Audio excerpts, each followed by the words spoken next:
다산 신도시에 소재하는 유보라탑 공인중개사 사무소입니다.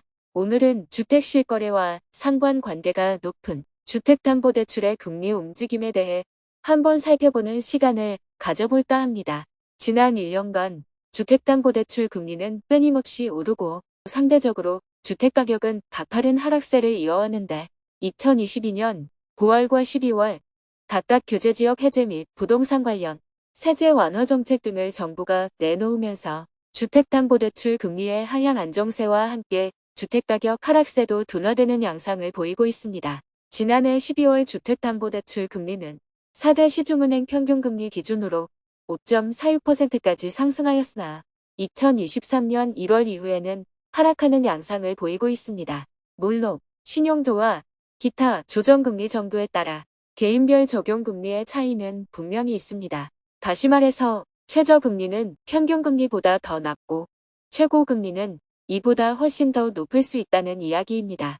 아무튼 한국은행 기준금리가 동결되고 시장금리가 하향세를 보이고 있어 가계대출을 받고 있는 수요자 입장에서는 일단 최악의 상황은 지나갔다고 볼 수 있으나 과거 2%대 혹은 3%대 초반 수준의 금리와 비교하면 여전히 금융비용 부담이 가중되고 있는 것은 사실입니다. 다만 주택가격이 최고점 대비 20%에서 30% 하락하면서 신규로 주택을 매수하고자 하는 분이나 상급지로 갈아타고자 하는 분 모두 현장에서 체감하는 분위기는 다음과 같은 몇 가지 이유로 확신을 갖지 못하거나 판단을 요구하고 있는 것으로 파악되고 있습니다.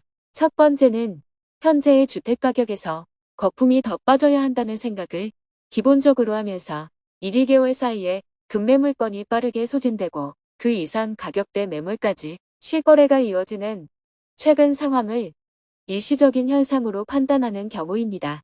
두 번째는 주택가격은 고점 대비 어느 정도 하락한 상태라서 매수에 관심이 있는데 부족한 자금을 대출로 충당해야 하는 입장에서 금융비용이 부담스러워서 금리 추가 하락 시점까지 좀 더 기다리자는 심리가 있는 것 같습니다. 세 번째는 신규 분양 시장의 저조한 분양률과 지방의 미분양 물건 증가 현상, 가계대출 연체율 상승 등을 감안할 때 현재의 금리 수준이 장기화될 경우 새로운 기회가 올 수 있다는 판단하에 시장 흐름을 계속 관망하고 있는 것으로 보입니다. 반면 현재의 시세가 최고점 대비 20%에서 30% 정도 하락하였으니 이 정도 수준이며 더 이상의 욕심을 버리고 구매를 결정하자는 현실주의도 상당한 부분 있는 것 같습니다. 그간 미국 연방준비은행이 여러 가지 이유로 빅스텝, 자이언트 스텝을 취하며 금리를 인상할 때마다 한국은행도 기준금리를 인상하는 기조를 꾸준히 유지하여 왔습니다만 2022년 7월 이후부터는 미국과 한국의 금리가 역전되면서 현재는 1.25%포인트 갭이 발생한 상태입니다. 앞으로도 그 갭은 더 확대될 가능성 배제할 수 없습니다. 한국은행은 2023년 2월 23일자 금융통화운영위원회를 열어 기준금리를 올해 1월 13일에 이어 3.5% 선에서 동결하는 결정을 했으며 은행들의 최근 주택담보대출 금리는 수개월째 4% 중후반에서 5%대 초반의 박스권을 형성하고 있습니다.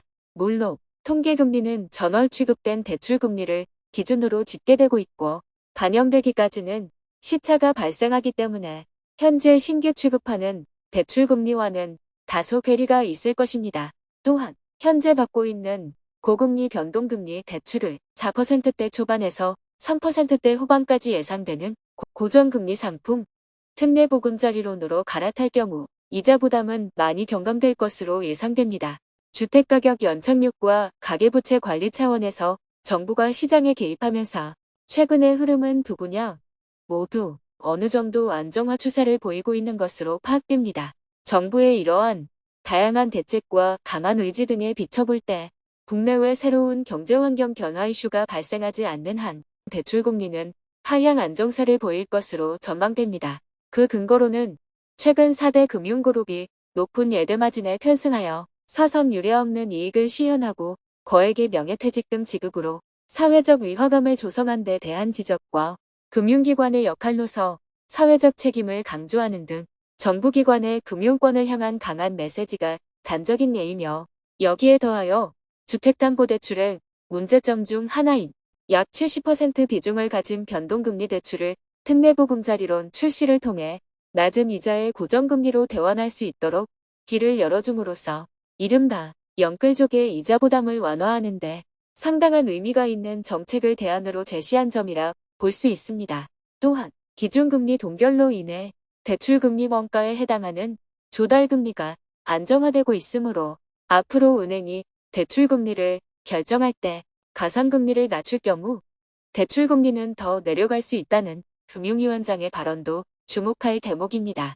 한마디로 정리하면 은행이 대출 마진 폭을 줄여서라도 대출금리를 낮추는 게 바람직하다는 뜻으로 해석할 수 있겠습니다. 사실 은행의 대출금리 결정 방식은 자금조달금리에 가상금리를 더한 구조로 이루어져 있으며 가상금리 속에는 대출 리스크 부담률과 자본비용, 교육세, 업무원가를 포함한 은행의 마진이 모두 포함되어 있습니다. 대출금리 자체가 저금리일 때는 마진폭이 작을 수밖에 없지만 고금리로 변화할 때는 마진폭을 확대할 수 있는 여지가 충분히 있습니다. 그간 한국은행 기준금리는 지속적으로 상승하여 2023년 1월 13일 이후 3.5% 선을 유지하고 있는데도 불구하고 은행의 담보대출금리는 최고점을 기록했던 2022년 11월보다 오히려 하락한 상태입니다.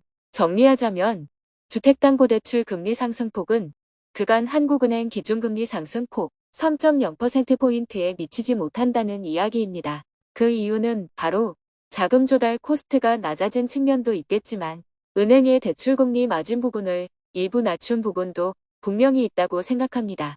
결론적으로 현재 금리 수준이 언제까지 유지될지는 예측하기 어려우나 당분간 4%대 수준에서 유지되거나 하향 안정세 쪽으로 움직일 가능성은 충분히 있다고 생각합니다. 다만 공공요금 등 전반적인 소비자 물가 상승률 등을 감안할 때 과거의 금리 수준으로 회귀할 수 있는 여건이 갖춰지기에는 상당히 오랜 시간이 걸릴 것으로 전망합니다. 또한 한국은행이 물가 등 경제 상황에 따라 기준금리를 0.25% 정도 추가 인상하는 경우가 발생하더라도 은행의 주택담보대출 금리는 이에 연동해서 상승할 가능성이 높지 않을 것으로 예상합니다. 따라서 희망하는 주택가격과 가장 만족스러운 금리 조건, 이 두 가지를 조합한 최상의 시나리오를 기대하는 것은 현실적으로 쉽지 않으리라는 전제하에 현 수준의 금리 조건으로 이자 부담이 가능한 범위 내에서 매수 검토를 하는 것이 보수적인 관점에서 바람직할 것으로 보이며 무리한 자금 조달을 통한 구매는 지양하는 것이 좋을 것으로 판단됩니다. 최근 다산 신도시 내 아파트의 경우 단지마다 급매 물건은 거의 소진된 상태이고 실거래가 및 매매 호가 또한 상승 추세인 점을 눈여겨볼 필요성이 있습니다. 일시적인 반등으로 볼 수도 있겠지만 거래량이 꾸준히 증가하면서 상승세가 이어지고 있으며 투자 쪽보다는 실수요자 비중이 훨씬 높다는 점도 간과할 수 없습니다. 상대적으로 저평가된 매물이나 급매 물건에 항상 관심을 가지고 추구하는 가치와 가격 조건이 맞는 물건이 있으면 주저없이 실행력을 발휘하는 것도 괜찮을 듯 보여집니다. 오늘 준비한 내용은 여기까지입니다. 다음에는 또 다른 주제로 찾아뵙겠습니다. 감사합니다.